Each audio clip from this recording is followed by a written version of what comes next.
Usually when we talk about, like, diagnosing a problem, there's this expectation of precision. Right, yeah, like in medicine or something. Exactly. You break your arm, the x-ray shows that jagged white line, and the doctor just points and says, there it is. Yeah, it's binary. The bone is broken or it isn't. It's clean. And honestly, it's comforting because we like things to be categorized neatly. But then you step into the world of macroeconomics and systemic financial critiques, and suddenly that x-ray machine is just, well, it's completely broken. Oh, totally. It is the absolute definition of diagnostic muddy waters. Right. Every single symptom is connected to like 10 other underlying conditions. And depending on who is reading the chart, I mean, you get a completely different diagnosis. Which is wild. It is. A symptom that one economist calls a sign of, robust growth. Another one calls the exact precursor to total systemic collapse. And that murky x-ray is exactly what we are navigating today. So welcome to the deep dive. You, the listener, have been requesting that we look into the mechanics of modern wealth, the structural critiques of our economy, and basically why everything feels so incredibly tense right now. Yeah, there's a lot of tension out there. So we are going straight to the heart of it. Today's source material is this dense, very fiery transcript from a YouTube video by the creator Vaush, and it's titled, "The Economy is So F% dollars." I mean, it's certainly not a subtle title, right? Not at all. Which gives you a pretty clear indication of the rhetorical temperature we're dealing with here. Yeah, it runs hot. And the mission of our deep dive today is to extract the core economic arguments that are hidden within all that intense populist rhetoric. Exactly, getting past the framing. Right. We are going to specifically examine the mechanics of housing wealth, the step-by-step math of how billionaires actually borrow money, and the feasibility of extreme wealth taxes. But before we begin, we need a crucial, non-negotiable disclaimer. A very necessary one, honestly, considering the specific text we're analyzing today. Yeah, absolutely. So this source material contains highly politically charged rhetoric. It invokes Marxist theory, socialist critiques, and, very intense populist viewpoints. Very intense. So we need to make it crystal clear to you, listening right now, that we are not taking sides. No, not at all. We are not endorsing these viewpoints, nor are we dismissing them. Our job today is strictly to act as impartial guides. We are going to unpack these ideas and arguments exactly as they are presented in the original source material so you can understand the conversation happening out there in the zeitgeist, without getting caught in the political crossfire. We are simply reading the X-ray as the creator has presented to us, focusing on the mechanical arguments underneath all that political framing. Okay, let's unpack this. To understand this murky X-ray, we first have to clear away, the biggest misdiagnosis out there. Right, the generational thing. Yeah, the idea that this economic friction is fundamentally a generational war. The whole boomer blame narrative. Yeah, the argument presented in the source is that animosity towards older generations is a massive misdirection. Interesting. The creator actually compares it to other forms of systemic prejudice, arguing that blaming old people is, well, it's a distraction from the fundamental mechanical problem. Which is what? And that fundamental problem, according to this framework, is simply the structure of capital itself. Oh, okay. So the idea being that boomers weren't inherently malicious or, uniquely greedy. Right, they didn't hold a secret meeting in the 1970s to rig the economy. Exactly. They just happened to be standing on the ground floor when the elevator doors opened for the early investment boom. It is a critique of timing, really, not character. I mean, they bought houses before the market transitioned into what this analysis calls the ultimate speculative commodity. Wow. Yeah, they invested in businesses before the current wave of extreme financialization really took hold. Actually, wait, let's pause on that word for a second because it comes up a lot. Financialization.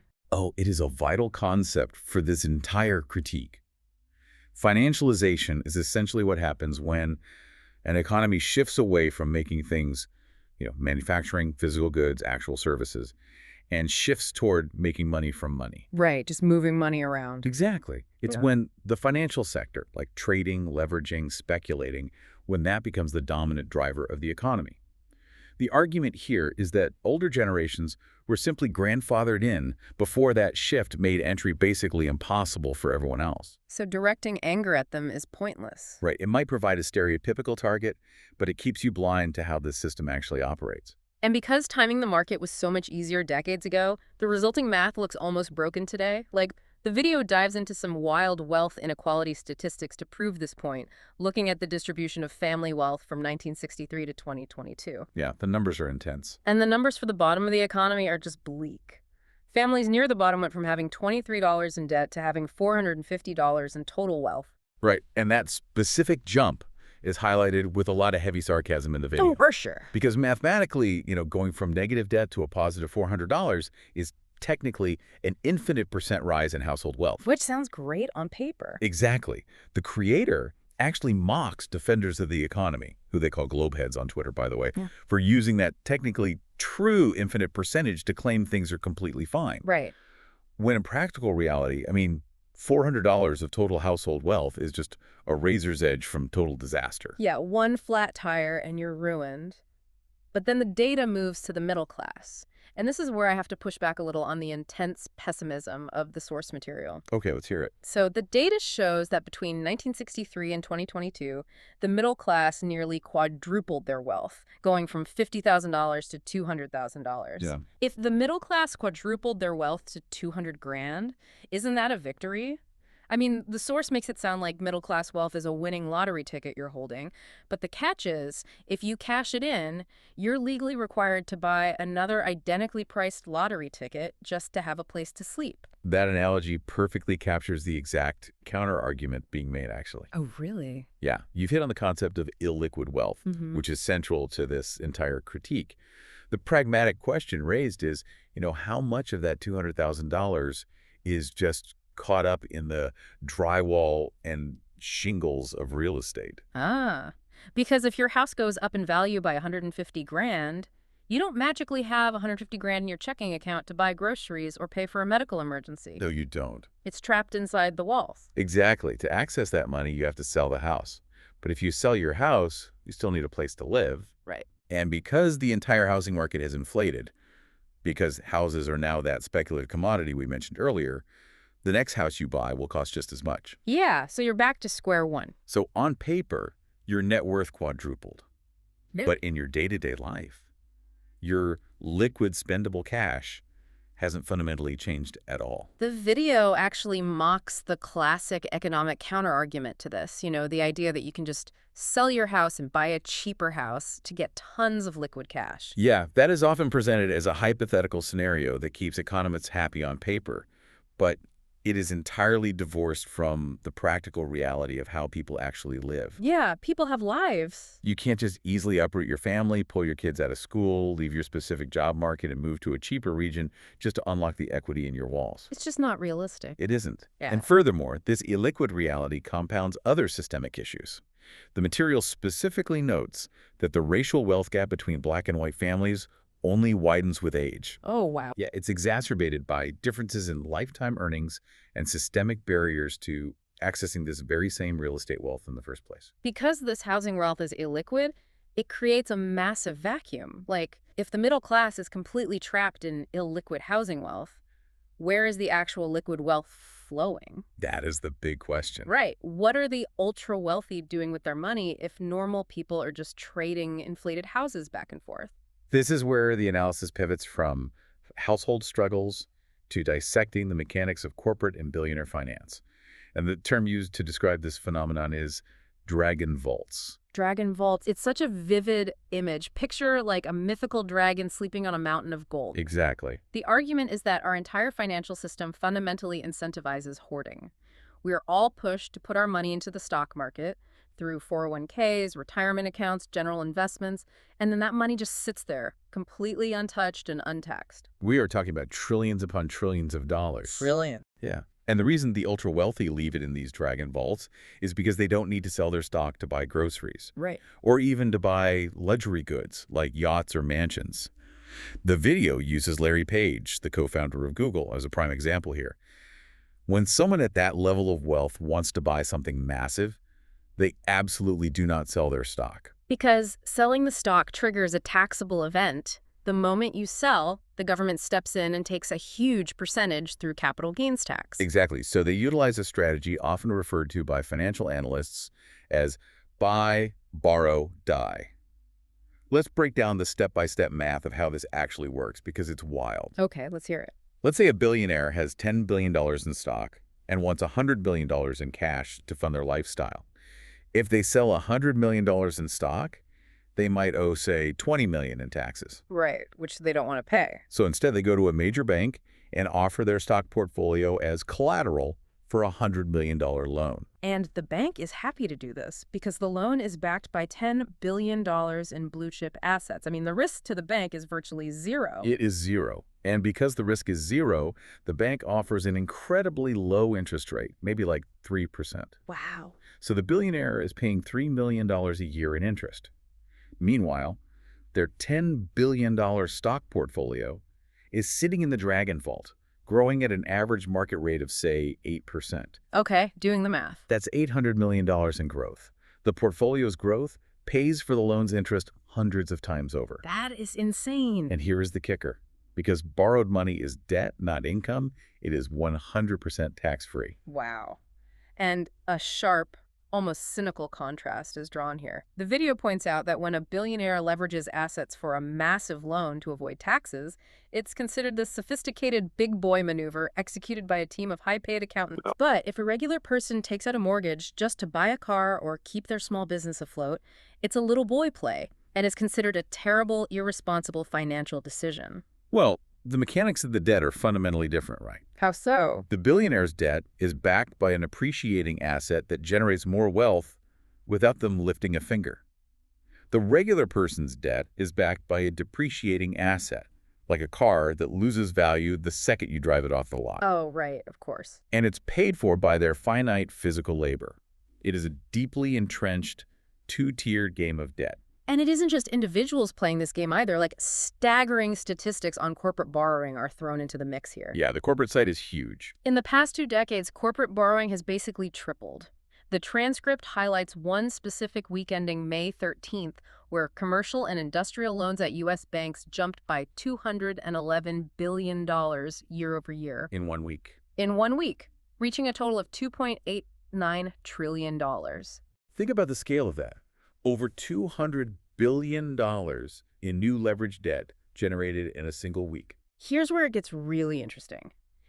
If the billionaires and the corporations are just borrowing against their dragon vaults, and the banks are lending based on the theoretical value of those vaults, what is stopping these entities from using borrowed money to just borrow more money in a never-ending closed-loop system? What's fascinating here is that the creator addresses that exact scenario and explicitly compares it to a Ponzi scheme. A Ponzi scheme. Yes. The blunt assessment is, that's how the economy works now. That's the main way the economy happens. Yeah. This framework suggests that this entire apparatus of endless leveraging is completely irrational. Right. And that it fundamentally violates the very principles of capitalism itself. Wait, how does it violate the logic of capitalism? Isn't making money off of capital the whole point of a capitalist system? Well, the foundational logic of capitalism requires capital to actually flow. It requires money to be invested into innovation, labor, building factories, Right. producing physical goods. Okay. But in this highly financialized, leveraged system, the capital is totally stagnant. Because it's in the vaults. Right. It's locked in the Dragon Vault, generating theoretical on-paper wealth, while the actual operating economy is just floating on the debt taken out against it. It is a system that no longer works on its own terms. Wow. And this brings up the mention of Karl Marx, which, as we noted in the disclaimer, carries heavy, heavy political baggage. It does. But the application of Marx here is surprisingly clinical. It is. The video actually waves away Marx's moral arguments about oppression and inequality entirely, stating bluntly that, an idiot could figure that out. Instead, Marx is credited here purely for his mechanical analysis of how capitalism contains its own seeds of destruction. The seeds of destruction. Yeah, the critique is that Marx identified how a system driven purely by capital accumulation will eventually build an internal architecture, like these endless loops of leveraged debt, that becomes so disconnected from actual material reality that it eventually collapses under its own weight. So, if the diagnosis is a closed loop of leveraged debt that threatens to collapse the system, what is the prescribed treatment? Right, how do we fix it? Yeah. This logically brings us to the highly debated solution presented in the video, which basically boils down to extreme systemic taxation. The transcript zeroes in on a very specific battleground for this idea, and that's California. Okay. There is deep discussion about a proposed 5% one-off wealth tax on billionaires in California, which is a policy publicly defended by Representative Ro Khanna. Right, I've heard of that. The claim is that just that single 5% tax on the billionaires living in that one state would collect enough revenue to fund an entire high-speed rail system entirely on its own. Wow. But almost immediately, that idea crashes into the classic counter-argument to state-level wealth taxes, right? Capital flight. Yes. The idea that if California taxes billionaires at 5% on their total wealth, the billionaires will simply pack up their accountants, change their residency, and move to Texas or Florida. Right, they just leave. But to counter this, a mathematical breakdown of the timeline is presented in the video. An author is cited claiming that even if every single billionaire left California tomorrow, it would take 25 years for the state's loss of their ongoing income tax to surpass the massive lump sum the state would collect from that one-off 5% wealth tax. Wait, let me see if I have the math right on that. The reason it takes 25 years is because a 5% tax on a billionaire's total accumulated net worth is just astronomically larger than California's current 13.3% tax on their yearly realized gains. Precisely. It is an argument illustrating the sheer, incomprehensible scale of billionaire wealth when compared to standard income streams. It's hard to even wrap your head around. It really is. However, even with that math, the video ultimately concedes that state taxes aren't a permanent fix. To truly dismantle the dragon vaults, the taxation must happen at the federal level. Because the federal government has infinitely bigger teeth. Exactly. If a billionaire leaves California, they are still an American citizen. If they try to leave the U.S. entirely to avoid the tax, the federal government has the unique power to enact policy that blocks them from accessing the U.S. stock market entirely. Oh, wow. So the ultimatum becomes, if you want to play in the most lucrative financial sandbox on earth, you pay the toll. Unless they pay the bleep up, to quote the transcript directly. Yeah, that was the phrasing. But it's not just about extracting money from the billionaires. There are also very strong, almost philosophical opinions presented on how everyday people should be taxed. Yes, there are. And this is where I found a major contradiction, or at least a massive friction point in the internal logic of the argument. Oh, what stood out as contradictory to you? Well, the video advocates for completely eliminating sales taxes. Right. The logic is that sales taxes are fundamentally regressive. Poor people spend a much larger percentage of their total income on basic daily survival, groceries, clothes, gas, stuff you pay sales tax on, compared to a billionaire. Yeah, that makes sense. So cut the sales tax to ease the burden on the working class. Makes total sense. But then, almost in the same breath, the creator violently argues against a comment made by Jeff Bezos. Bezos apparently suggested that the bottom 50% of earners shouldn't pay income taxes. Okay. And the video hates this idea. So why demand that the poorest people pay income tax, but fight to abolish sales tax? Isn't that deeply contradictory if the goal is to ease their financial burden? Well, if we connect this to the bigger picture of the underlying philosophy being presented, it actually makes perfect internal sense, even if it sounds jarring at first. Really? How? This is an attempt to completely reframe how we view the concept of taxation itself. Right now, society largely views taxes as a burden, a punishment, or like a trick that the wealthy successfully dodge. Yeah, the whole taxation is theft mindset that permeates a lot of political discourse. Exactly. The argument being made is that paying income tax shouldn't be viewed as a burden at all. It should be viewed as the literal cost to participate in civil society. Mm-hmm. It is a badge of collective ownership. Hyperbole is used here, suggesting that even unhoused war refugees in the Congo should theoretically be taxed by a global system because everyone should share in the collective pie. Wow.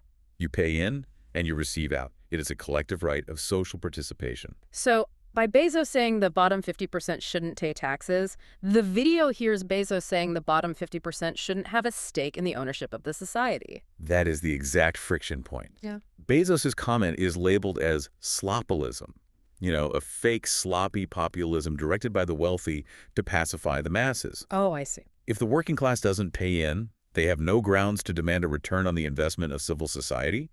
The framework demands everyone pay income tax to solidify that social contract, but wants to eliminate sales tax because it arbitrarily drains the daily survival funds of the working class while barely touching the hoarded dragon vaults of the ultra-rich. That is a radically different way of looking at a pay stub. I mean, we have covered a massive amount of ground today. We really have. We've gone from the illiquid drywall of American homes to the untouched dragon vaults of the stock market.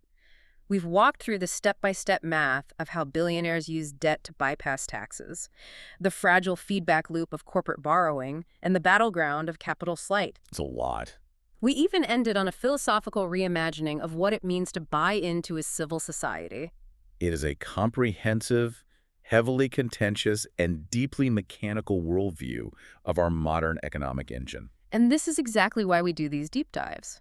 Whether you, the listener, agree with the political framing of this video, or whether you fiercely disagree and think the proposed solutions are entirely misguided, understanding these specific structural arguments is vital. Absolutely. Grasping the mechanics of illiquidity, the buy, borrow, die leveraging strategy, and the nuances of regressive taxation, that is the vocabulary you need to make sense of the economic headlines that flash across your screen every single day. You cannot effectively debate the treatment if you do not understand how the other side is reading the X-ray. Precisely. So what does this all mean?